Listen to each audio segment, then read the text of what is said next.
ഇപ്പൊ ഓതി ആയത്ത്, ഞാൻ ആയത്ത് കേട്ടില്ല. ഇതപ്പോ സാഹിബ് ചെയ്ത് അല്ല, ഇതെനിക്ക് കിതാബ് വായിക്കാൻ നിങ്ങളത് വായിക്കും. അദ്ദേഹം ചോദിച്ചല്ലേ മൂപ്പയ്ക്ക് ബോധ്യപ്പെടുന്നു, വായിച്ചോളി. അദ്ദേഹത്തിന് ചോദ്യം പെൻഡിംഗ് ആണ്, വിഷയം മാറ്റിയെന്ന് പറയണ്ട. ഇവിടെ ഞങ്ങൾ എത്തുന്നതിന് മുമ്പ് വഹാബികൾ ഇമാം ഷാഫിയുടെ ആളുകളല്ല നിങ്ങൾ, ഷാഫി ഇമാമിനെ കുറിച്ച് ചില കാര്യങ്ങൾ പരാമർശിച്ചിട്ടുണ്ട്. ഷാഫി ഇമാം പറഞ്ഞിട്ടുണ്ടോ? ഏതാണ് ആ മൗലവി? ആരാണ് ചോദിച്ചത്? നമ്മൾ കണ്ടിട്ടില്ല, അതുകൊണ്ടൊന്ന് അറിയാൻ വേണ്ടി ചോദിക്കാം. ആരാണ് ചോദിച്ചത്? ഷാഫി ഇമാം പറഞ്ഞിട്ടുണ്ടോ എന്ന വിഷയങ്ങൾ ഇവിടെ ആരാ ചോദിച്ചത്? ഒരു വെല്ലുവിളി നടത്തിയിട്ടുണ്ട്. ഇമാം ഷാഫി വന്നോ, പറഞ്ഞിട്ടുണ്ടോ? നബിദിനം ആഘോഷിക്കാൻ പറഞ്ഞു. നബിദിനത്തിന്റെ മൗലിദിന്റെ മറ്റ് നബി പ്രവാചക സ്നേഹം അന്നും ഇന്നും ഇന്നത്തെ രീതിക്ക് ഷാഫി ഇമാം തെളിവ് പറഞ്ഞിട്ടുണ്ടോ എന്ന് ആരോ ഇവിടെ വെല്ലുവിളിച്ചു. ഇങ്ങനത്തെ രീതി ഒന്നും വേണ്ട. നബിദിനം ആഘോഷിക്കാൻ ഷാഫി ഇമാം പറഞ്ഞ ഓരോ കാര്യങ്ങൾ വായിച്ചാൽ മതി. ഓക്കെ, ഏത് രീതിയായിക്കോട്ടെ. അപ്പൊ നിങ്ങളും ചോദ്യം ചോദിക്കുന്നുണ്ട്, ഞാനും ചോദിക്കുന്നു. ഞാൻ ഇമാം ഷാഫിയുടെ ഇബാറത്ത് വായിക്കാം. നിങ്ങളാരാ? ഖാലൽ ഇമാം ഷാഫിഈ റഹിമഹുല്ലാ. ഇമാം ഷാഫിഈ റഹിമഹുല്ലാ സർവ്വ വഹാബികൾക്ക് മറുപടിയായി നേരത്തെ പറഞ്ഞു വെച്ചിട്ടുണ്ട്. മൻ ജമഅ ലി മൗലിദിൻ നബിയ്യി സല്ലല്ലാഹു അലൈഹി വസല്ലം ഇഖ്വാന. അല്ലാഹുവിന്റെ റസൂൽ സല്ലല്ലാഹു അലൈഹി വസല്ലം തങ്ങളുടെ മൗലിദ് പ്രോഗ്രാമിന് വേണ്ടി ആരെങ്കിലും ജനങ്ങളെ ഒരുമിച്ച് കൂട്ടിയാൽ, വഹയ്യ തുആമൻ, അവർക്ക് വേണ്ടി ഭക്ഷണം തയ്യാർ ചെയ്യുകയും ചെയ്താൽ, വഅഖ്ലാ മക്കാനൻ വഅമില ഇഹ്സാനൻ, അങ്ങനെ സ്ഥലം രൂപപ്പെടുത്തുകയും അവിടേക്ക് നല്ല കാര്യങ്ങൾ അതുപോലെ ചെയ്യുകയും ചെയ്താൽ, വസാറ സബബൻ ലിഖിറാഅതിഹി, അങ്ങനെ അല്ലാഹുവിന്റെ റസൂലിന്റെ അപദാനങ്ങളോടെ പാടുകയും പുകഴ്ത്തുകയും അവിടെ നടക്കുകയും ചെയ്താൽ, ബഅസഹുല്ലാഹു യൗമൽ ഖിയാമ, അന്ത്യനാളിൽ വഹാബികളെ കേട്ടോളൂ, അല്ലാഹു അവരെ യാത്രയാക്കുന്നത് നരകത്തിലാണെന്നല്ലേ വഹാബി മൗലവികൾ നിങ്ങൾ ഇതുവരെ പഠിച്ചത്? അല്ലാഹുവിന്റെ ഇമാം ഷാഫിഈ റഹിമഹുല്ലാഹ് പഠിപ്പിക്കുന്നു, അവരെ പറഞ്ഞയക്കുന്നത് മഅസിദ്ദീഖീന, അല്ലാഹുവിന്റെ സിദ്ദീഖുകളുടെ കൂടെയാണ്, വശുഹദായി, വിശുദ്ധ ദീനുൽ ഇസ്ലാമിന് വേണ്ടി മൃത്യു വരിച്ച ശുഹദാക്കളുടെ കൂടെയാണ്, വസാലിഹീങ്ങളുടെയും കൂടെയാണ്, വയകൂനു ഫീ ജന്നാത്തിൻ നഈം, പരിശുദ്ധമായ സ്വർഗീയ പൂങ്കാവനത്തിലായിരിക്കും അവരെന്ന് ഇമാം ഷാഫിഈ റഹിമഹുല്ലാഹ് പറഞ്ഞതുകൊണ്ട് നിങ്ങളുടെ വെല്ലുവിളി സുന്നികൾ ഏറ്റെടുത്തിരിക്കുന്നു. അത് അല്ലാഹു അക്ബർ. നിങ്ങൾ ഇപ്പൊ വായിച്ച അബ്ദുൽ അസീസ് സഖാഫി എഴുതിയ പുസ്തകമാണ്. ഇമാം ഷാഫിയുടെ ഏത് കിതാബിലുണ്ട് പറയും? ഇമാം ഷാഫിയുടെ കൈയെടുക്കണ്ട, അബ്ദുൽ അസീസ് സഖാഫി എഴുതിയ ബുക്കാണ് ഇപ്പൊ വായിച്ചത് അല്ലേ? ആണ്, ശരി. ഇനി ഷാഫി ഇമാമിന്റെ ഏത് കിതാബിൽ അത് പറയും? ഷാഫി ഇമാമിന്റെ ഏത് കിതാബിൽ, ഏത് വാള്യം, ഏത് പേജ്, അത് പറഞ്ഞാൽ നമുക്ക് ഒന്നിച്ച് മൗലിദിക്കാം, ഒരു പ്രശ്നമില്ല. നിങ്ങൾ ഇപ്പൊ വായിച്ചത് ഷാഫി ഇമാമിന്റെ ഏത് കിതാബിൽ, ഏത് വാള്യം, എത്രാമത്തെ പേജിൽ, അത് കാണിച്ചെന്നാൽ ഒന്നിച്ച് മൗലിദ് ഇപ്പൊ കഴിക്കും, ഒരു സംശയമില്ല. ഞാനേബ് ഇപ്പൊ ചെല്ലും, വായിക്കും. ഇമാം ഷാഫിയുടെ ഏത് കിതാബാ? ബിസ്മില്ലാഹിർ റഹ്മാനിർ റഹീം. ഞാനിപ്പോ വായിച്ചത് ആരുടെതാ?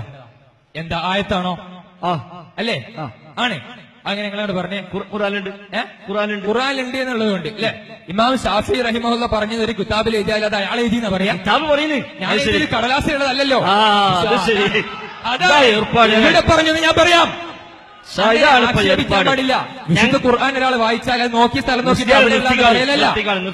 കിതാബ് വായിക്കും. കിതാബ് വായിക്കും. മാന്യമായി അതായിരുന്നു എവിടെ പറഞ്ഞു, അല്ലാണ്ട് നോക്കി വായിച്ചു പറയേണ്ട ആവശ്യമില്ലല്ലോ. സമാധാനം ചെയ്തോളി. സംഗതി ബുക്ക് വായിച്ച് നടക്കല്ല വേണ്ട, കിതാബ് ഓതി പഠിക്കും. നിങ്ങൾ ബുക്കും വായിച്ച് നടക്കപ്പോ കിതാബ് ഓതി പഠിക്കുക. എന്താ വേണ്ടത്? ഈ അബ്ദുൽ അസീസ് സഖാഫി ആരെങ്കിലും അറിയോ? നമ്മൾ പണ്ട് ക്ലിപ്പുണ്ട്, ഇമാം ഷാഫിഈ, അയാളെ പരിചയപ്പെടുത്തണ്ടല്ലോ. അയാളെ ബുക്കല്ല എന്ന് പറഞ്ഞാൽ പിന്നെ നിങ്ങൾ എന്താ? നിങ്ങൾ ഇമാം ഷാഫിയുടെ കിതാബിന്റെ പേര്, ഇമാം ഷാഫിയുടെ കിതാബിന്റെ പേര് വായിക്കുന്ന ധൈര്യം ഉണ്ടെങ്കിൽ ഇമാം ഷാഫിഈ റഹിമഹുല്ലാഹ് പറഞ്ഞിട്ടുണ്ട് എന്ന് റിപ്പോർട്ട് ചെയ്യുന്നത് ലോക പ്രശസ്ത പണ്ഡിതനായ ഇബ്നു ഹജറുൽ ഹൈതമി റളിയല്ലാഹു അൻഹു തന്റെ അനിഅമത്തുൽ കുബ്ര അലൽ ആലം ഫീ മൗലിദ് സയ്യിദ് മുൽക്കി ആദം എന്ന വിശുദ്ധമായ ഗ്രന്ഥത്തിൽ ഇമാം ഇബ്നു ഹജറുൽ ഹൈതമി കള്ളം ദീൻ ഇസ്ലാമിന്റെ പേരിൽ കടത്തിക്കൂട്ടി എന്ന് പറയാൻ ധൈര്യമുണ്ടോ? ഞാൻ ഒന്നും കൂടി തരാം. ആ കിതാബ് തന്നെ അതിലുണ്ട്. അതിന് മാത്രമല്ല വേറെയുണ്ട്. നിങ്ങൾ വായിച്ച ഒരു കിതാബാണെങ്കിൽ ഇത് രണ്ടാമത്തെ കിതാബ് ഇതിലുണ്ട്. നിങ്ങളാ പറഞ്ഞത് ഇമാം ഷാഫിന്റെ ആ വാക്ക് ഇതിലുണ്ട്. നിങ്ങൾ വായിച്ചു മാത്രമല്ല, നിങ്ങൾ വായിച്ച കിതാബ് നിങ്ങളും കണ്ടിട്ടില്ല, ആരും കണ്ടിട്ടില്ല.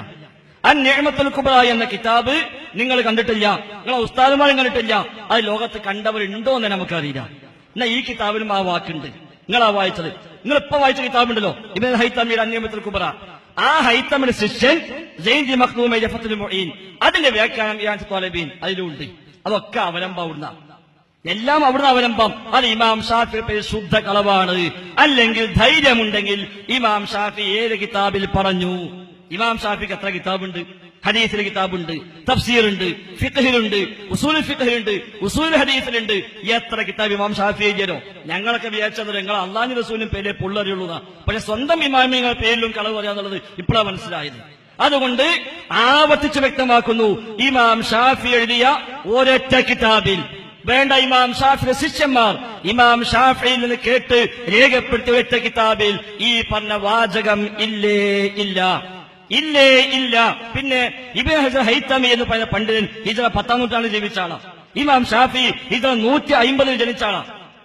ഹിജ്റ കേൾക്കി മുപ്പത് കുറച്ച് എടുക്കാറൊക്കെ ഉണ്ടാവും, അവിടെ നോട്ടെ. ഇമാം ഷാഫി 150 ജനിച്ച് 204 മരിച്ച ആളാ. മുസ്ലിയാരെ നിങ്ങളുടെ പേര് ചോദിക്കാൻ പറഞ്ഞു, അതപ്പോ വെച്ചത്. നിങ്ങളുടെ പേരെന്താ? നിങ്ങളുടെ പേര് ആയിക്കോട്ടെ, പേര് വേണ്ട, കുഴപ്പമില്ല. അപ്പൊ ഏതായിരുന്നാലും ഇമാം ഷാഫി റഹിമഹുല്ല ഹിജ്റ 150 ജനിച്ചു, 204 മരിച്ചു.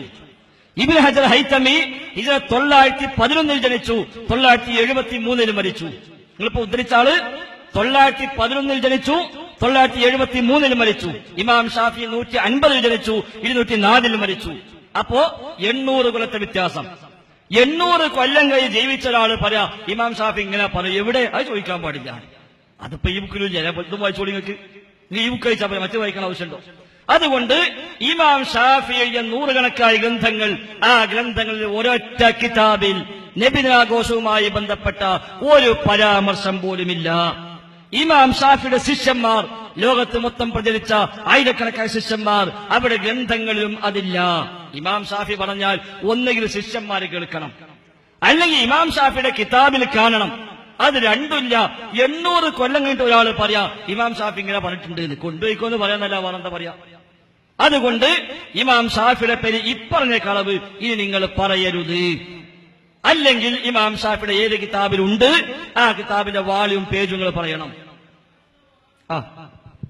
ഇളയിക്കൂടി ഒക്കെ നല്ല എല്ലായിടത്തും ഇളക്കം വരുമ്പോ ഇന്ന് രാത്രി ഉറക്കം വരൂല, അതാ പ്രശ്നം. ഈ സംഭവം നിഅമത്തുൽ കുബ്രായിൽ കൊണ്ടുവന്ന ഇബ്നു ഹജറുൽ ഹൈതമി റളിയല്ലാഹു അൻഹു ദീനുൽ ഇസ്ലാമിന്റെ പേരിൽ പച്ച കള്ളത്തരം കൂട്ടിക്കെട്ടിയെന്നാണോ നിങ്ങൾ പറയുന്നത്? അതിലുണ്ടെങ്കിൽ കടത്തിക്കൂട്ടി തന്നെയാണ്, ഒരു സംശയം. ഇതുണ്ട് ഉറപ്പാണല്ലോ. നിഅമത്തുൽ കുബ്രായിൽ ഇതിലില്ലേ? നിഅമത്തുൽ കുബ്ര എന്ന കിതാബ് മത്ബൂ ആയി ലഭ്യമേ അല്ല. അദ്ദേഹം പറഞ്ഞിട്ടുണ്ട്, ഇബ്നു ഹജറുൽ ഹൈതമി റളിയല്ലാഹു അൻഹു പറഞ്ഞിട്ടുണ്ട്. അത് നിങ്ങൾ സഖാഫി ഒന്നല്ലേ? അത് നിങ്ങൾ നിഷേധിക്കുന്നുണ്ടോ? ഞാൻ നിഷേധിക്കുന്നു. നിഷേധിച്ചിട്ടില്ല എന്ന് നിഷേധിക്കുന്നു. ഇൻഷാ അല്ലാഹ് ഏതെങ്കിലും ഒരു വേദിയിൽ നിങ്ങൾക്ക് മുമ്പിലേക്ക് ആ കിതാബുമായി ഞങ്ങൾ മുന്നോട്ട് വരും. ഇൻഷാല്ലക്ക് എത്ര കാലാവധി? കാലാവധി എത്ര? ഇൻഷാല്ലക്ക് എത്ര കാലാവധി ഉണ്ട്? ഇൻഷാല്ലക്ക് ഇവിടെ കൊണ്ടുവന്നിട്ടില്ല. കൊണ്ടുവന്ന കിതാബിനെ ചവിട്ടി കൂട്ടി. എവിടെ കൊണ്ടുവരും? എവിടെ കൊണ്ടുവരും? അടുത്ത വെള്ളിയാഴ്ച മുഖാമോട്ട് കൊണ്ടുവരുമോ? നിങ്ങളുടെ മർക്കസിലേക്ക് വന്നോളൂ, ഞങ്ങൾ എടുത്തല്ലോ. മർക്കസ് തുറന്നിട്ട് എവിടേക്ക് വരാലോ? അങ്ങനെ ഈ കേസുഞ്ഞാള് പോയി തന്നെ ആകെ എടുന്നറിയിക്കും. പിന്നെ ഞങ്ങൾ വന്നാൽ നിങ്ങൾ ഓഫീസിലേക്ക് നമ്മൾ വരാനാ? അത് മാത്രമല്ല, നേരെ മറിച്ച് ഞങ്ങൾക്ക് അടുത്ത വെള്ളിയാഴ്ച മുഖാമുഖുണ്ട്. ഓക്കെ, ഇമാമിങ്ങളെ കാഫിറാക്കലും അവരെ കള്ളന്മാരാക്കലും നിങ്ങളെ പതിവാണ്. ഇമാം ഇബ്നു ഹജറുൽ ഹൈതമി റളിയല്ലാഹു അൻഹു ഒരു മിനിറ്റ് ഈ വിഷയം ഇത് കേൾക്കി, ഇത് മുഴുവനാക്കണ്ടേ? നിങ്ങൾ ഇൻഷാല്ലാഹ് പറഞ്ഞ് പോയാൽ പറ്റുന്നില്ല, തീരുമാനിക്കണമല്ലോ. ഞാൻ പറയുന്നു, ഇമാം ഷാഫിയുടെ പേര് ശുദ്ധമായ കളവാണ്, ഒരു സംശയവുമില്ല, ഒരു സംശയവുമില്ല. ഇമാം ഷാഫിയുടെ ഏതെങ്കിലും ഒരു കിതാബിൽ ആ ഇബാറത്ത് ഉണ്ടെങ്കിൽ കൊണ്ടുവരാൻ നിങ്ങൾക്ക് 1 വർഷം സമയം തരാം. 1 വർഷം. ഇന്ന് ഡിസംബർ 15, 2016 ഡിസംബർ 15 വരെ സമയം തന്നിരിക്കുന്നു. കഴിയുമെങ്കിൽ കൊണ്ടുവരാം. ഞാൻ പറയുന്നു, ഖിയാമത്ത് വരെ കിട്ടാനും കൊണ്ടുവരാൻ കഴിയില്ല. 2 ഇമാം ഷാഫിയുടെ കിതാബിൽ വേണ്ട, ഇമാം ഷാഫിയുടെ ശിഷ്യന്മാരുടെ കിതാബുകൾ കാണിക്കാൻ കഴിയുമോ? അതും പറയുന്നു ഇല്ല. ആ ഒരു കൊല്ലം അതിലും പിടിച്ചോളി, അതും കാണിക്കാൻ കഴിയില്ല. ഇനി ഇമാം ഷാഫിയിൽ നിന്ന് മതം പഠിച്ച ലോകത്തറിയപ്പെട്ട എത്ര ആലിമീങ്ങളുണ്ട്? ഇമാം മാലിക്കിനെ പോലും, ഇമാം അഹമ്മദിനെ പോലുള്ള പണ്ഡിതന്മാർ. ഇമാം അഹ്മദ് ഹംബൽ റഹിമഹുല്ലാഹ് കിതാബിലുണ്ടോ ഇമാം ഷാഫി പറഞ്ഞു വന്നിട്ട്? ഇനി വേണ്ട, ഇമാം ഷാഫിയുടെ കേക്ക് ഇത് മെച്ചുണ്ട്, ഇത് നരമ്പുമ്പോ പിടിക്കും. ഇമാം ഷാഫിയുടെ ഉദ്ധരണികളെ ഏറ്റവും അധികം ഉദ്ധരിച്ച ആളാണ് ഇമാം ബൈഹഖി. ഷാഫി മദ്ഹബുകാരനാണ്. ആ ഇമാം ബൈഹഖി ഉദ്ധരിച്ചുവോ? ഇമാം ഷാഫി പറഞ്ഞത് ഇല്ല. ഇനി ഷാഫി മദ്ഹബിന് ഒരു അടുക്കും ചിട്ടയും ഉണ്ടാക്കി കൊടുത്ത 2ാം ഷാഫിഈ ഇമാം നബവി റഹിമഹുല്ലാഹ്, ആ ഇമാം നബിയുടെ ഏതെങ്കിലും ഒരു കിതാബിൽ ഇമാം ഷാഫിയുടെ ഈ ഉദ്ധരണി കൊടുത്തുവോ? ഇല്ല, കൊണ്ടുവരാൻ കഴിയില്ല. എല്ലാത്തിനും ഓരോ കൊല്ലം വെച്ച് തരാം, എന്നാലും വിടില്ല. കാണിക്കാൻ കഴിയില്ല. പിന്നുള്ളത് നിഅ്മത്തുൽ കുബ്ര എന്ന കിതാബിലുണ്ട്. അങ്ങനത്തെ കിതാബ് നിങ്ങൾ കണ്ടക്കണോ? ആ നിഅ്മത്തുൽ കുബ്ര എന്ന കിതാബ് നിങ്ങൾ കണ്ടക്കണോ? നിങ്ങൾ കണ്ടിട്ടില്ല, എനിക്ക് ഉറപ്പാ. ആ ബുക്കയിൽ അബ്ദുൽ സഖാഫി കണ്ടിട്ടില്ല, എനിക്ക് ഉറപ്പാ. അങ്ങനെ കിതാബ് ഇനി ഉണ്ടാക്കിയിട്ട് വേണം. ഇനി ചിലപ്പോൾ മൂലാമ തട്ടിക്കൂട്ടി ഒപ്പിച്ചുണ്ടാക്കി ആ നിഅ്മത്തുൽ കുബ്ര എന്നുള്ള വലിയ നിഅ്മത്തായിട്ട് കൊണ്ടുവരും. അതുകൊണ്ട് കാര്യമില്ല. അതുകൊണ്ട് ഞാൻ ആത്മാർത്ഥമായും തീർത്തും പറയുന്നു, ഇബ്നു ഹജർ അൽ ഹൈതമിയുടെ അൻ-നിഅ്മത്തുൽ കുബ്ര എന്ന ഗ്രന്ഥത്തിൽ അത് ആ കിതാബിനുണ്ടോ എന്നുള്ളത് ഇപ്പം തെളിയിക്കപ്പെട്ടിട്ടില്ല. ഇനി ആ കിതാബിൽ ഉണ്ടെങ്കിൽ പോലും ഇമാം ഷാഫിയിലേക്ക് എത്തുന്ന പരമ്പരയോ ആ നിലക്കുള്ള ഒരു അവലംബമോ അതിന് ഇല്ല. അതുകൊണ്ട് തന്നെ ഇമാം ഷാഫിയുടെ പേരിൽ നിങ്ങൾ ഇവിടെ പച്ചയായി കളവ് പറഞ്ഞിരിക്കുന്നു. അബ്ദുൽ അസീസ് സഖാഫി എഴുതി വെച്ച